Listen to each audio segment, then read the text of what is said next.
Welcome to The Explainer. Today, we're diving into the secrets of a tiny gland that has a massive job, the thyroid. We're going to break down exactly how it produces the powerful hormones that, believe it or not, control your body's entire energy economy.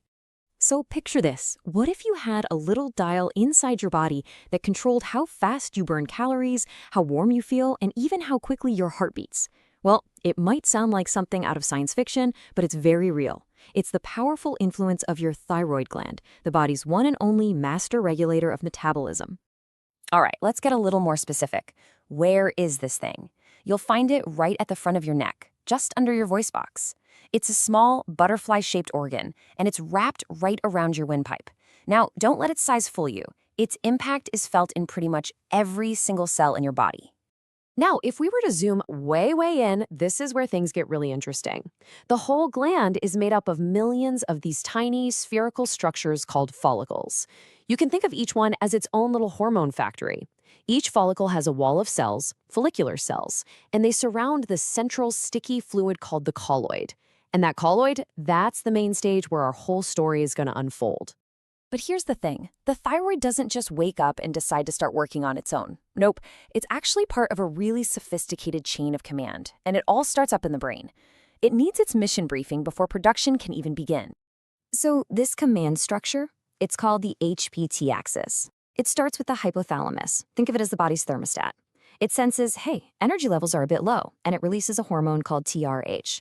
That TRH then takes a short trip to the pituitary gland, which is like the field general. The pituitary gets the message and releases TSH, thyroid-stimulating hormone, into your bloodstream. And that TSH, well, that is the direct order telling the thyroid to get to work. Okay, so that TSH order has arrived at the thyroid, and it immediately kicks those follicular cells into high gear. So now let's go inside one of those tiny factories and see how a thyroid hormone is actually built, right from scratch. You know, every factory needs its raw materials. And in this case, the main component is this huge protein called thyroglobulin. The follicular cells make this stuff and then push it out into that sticky colloid. It's basically a long scaffold, and it's studded with an amino acid called tyrosine. That tyrosine is the absolute foundation for the hormone. And this is where the assembly line really gets humming. It all starts with iodide trapping. The cell is actively pulling iodide right out of your blood, which, by the way, is exactly why getting enough iodine in your diet is so important. Next, this master worker enzyme called thyroid peroxidase, or just TPO, swoops in. It activates the iodine and starts attaching it to those tyrosine bits on the thyroglobulin scaffold. Then TPO plays matchmaker. It couples these iodinated tyrosines together to create the finished hormones, T3 and T4. And for the grand finale, the cell pulls that entire scaffold, now loaded up with hormones, back inside, chops it up, and releases the finished hormones into your bloodstream. It's pretty incredible. So the hormones are now in the blood, but our story isn't quite over. See, the thyroid releases two types of hormones. One is mostly just a stable storage form, while the other one holds all the real power. The final activation step actually happens on site, right at the target cell. The body uses this really clever two-part system. You've got T4, or thyroxine, which is the stable storage hormone. The thyroid makes a lot of this, and it circulates all over your body. Then you have T3, or triiodothyronine. This is the active form. There's much less of it floating around, but get this, it's about 10 times more powerful than T4. So how does that work? Well, when a T4 molecule arrives at a cell that needs an energy boost, a local enzyme just pops off one of its iodine atoms. And just like that, the stable T4 is converted into this super potent T3. It's an incredibly efficient just-in-time delivery system for metabolic power. So now we have our active T3 inside the cell. What does it actually do? This is where the magic really happens. This is what turns up the dial on your body's energy use. The main effect of T3 is controlling your basal metabolic rate, your BMR.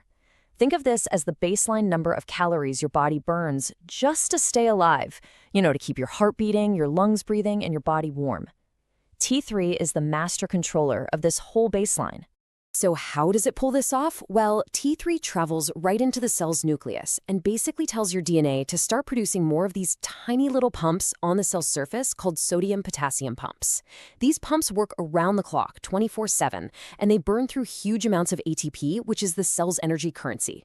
So the more pumps you have working, the more ATP you burn, and the result? Higher energy consumption, more oxygen use, and you guessed it, more heat production.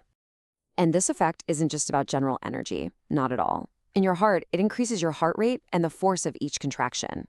In your liver, it ramps up sugar production and helps clear out bad cholesterol. In your fat tissue, it stimulates the breakdown of fats for fuel. And in your central nervous system, wow, it's absolutely critical for normal brain development and for keeping it running smoothly your whole life. You know, when you take a step back and look at the whole process, it's really amazing.